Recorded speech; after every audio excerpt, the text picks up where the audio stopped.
Hey, Ben. Hey. You have two boys. How many times a week do you hear the words, "What's for dinner"? I don't. We hear it, but then it's more.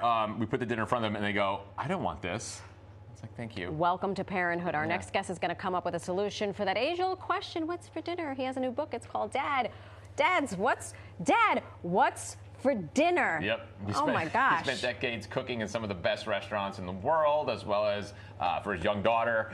As a single parent, he's here to show us some easy recipes, so you never get stumped. And you can always find things to make for dinner. Please welcome Chef David Nayfeld. Thank you so much for being here. Hey, thank you very much for having me. Well. So many recipes available on the interwebs, and you've sort of boiled it down to the ones that work, yes? Yeah, so here's the thing, right? So the book, Dad, What's for Dinner, is first and foremost, it's about connecting. It's about connecting with our families, and it's about bringing our families back into the kitchen. You know, back in the day, that was the way our families got together. We got together by sitting at the table, eating together, cooking together. You know, we've all heard those romantic stories about being at our Nona's hip and her teaching us what basil smells like and all of that stuff. And the truth is there was something to that, right? You were passing down lineage, you were passing down lessons.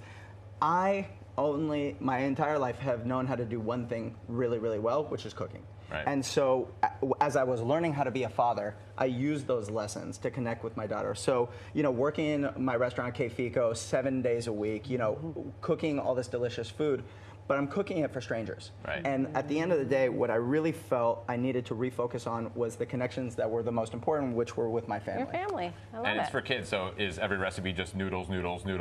No, it's the antithesis of that. It's actually exactly the opposite. Good. Because look, no parent wants to be eating buttered noodles 7 days a week. And then how often do we end up just eating the leftovers off of our kids' plate? Right. Right. Which is very caloric and fatty, and Eat a you'd lot be of fries surprised. that I don't want to eat. You've brought a beautiful spread, so what are we going to take with us that we can use at home? And so here's in terms of a spread, right, you get to see that diversity of what's in the book, right? And so what I want to kind of convey to everybody is that it doesn't always have to be super highly caloric just because we're cooking for our kids, just because we're trying to please them. We have a halibut, one pot baked dish with spring vegetables that my daughter loves. They're beautiful. We have these beautiful chicken Milanese. I've had my eye on that all morning. Right. What's the veg? Look, and if you wanted to, like, you could you know, opt to kind of air fry it rather than frying it in butter and olive oil. The vegetables are Romano beans that are stewed in tomato sauce. Those are very good for you and very, very nutritionally dense. But let's start with something that I really love to do.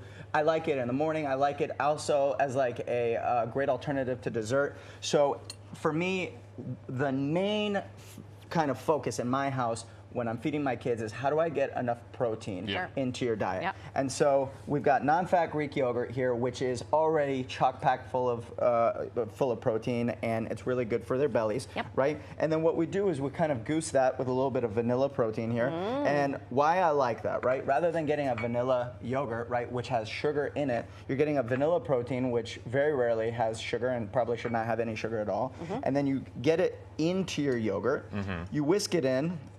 It's very simple, right? This is one of the most simple recipes in the entire book. And then we chef it up just very slightly with a component, which I'm going to talk about. Go for it. But once you whisk it in, right? You see how easy that is? Now you have a vanilla-flavored yogurt, which is now having packed with protein. Junk. Right, exactly. And one serving of this yogurt can have upwards of like 25 grams of protein, That's awesome. right? What's the next step here? So what we have here is we have some beautiful fruits, Oh right? my gosh. Some berries. So berries, my stomach is growling. Right. Well, and here's the thing, right? Anybody who has kids knows that along with a 429 account or a 529 account is your berry account, right? That's the thing that's going to put you out of house and home. Yes, absolutely. And so then we have some granola, Beautiful. right? And then we have a very special ingredient here, which is an Egyptian ingredient called dukkha, which is spices and nuts. And this is a way to kind of make something a little special, right? You could put this on salads, you could put it on granola. You Just keep gonna grab talking. this book here. Pick up a copy of the book. Thank you so much for watching New York Living. We will be back here Monday. Have a fantastic weekend.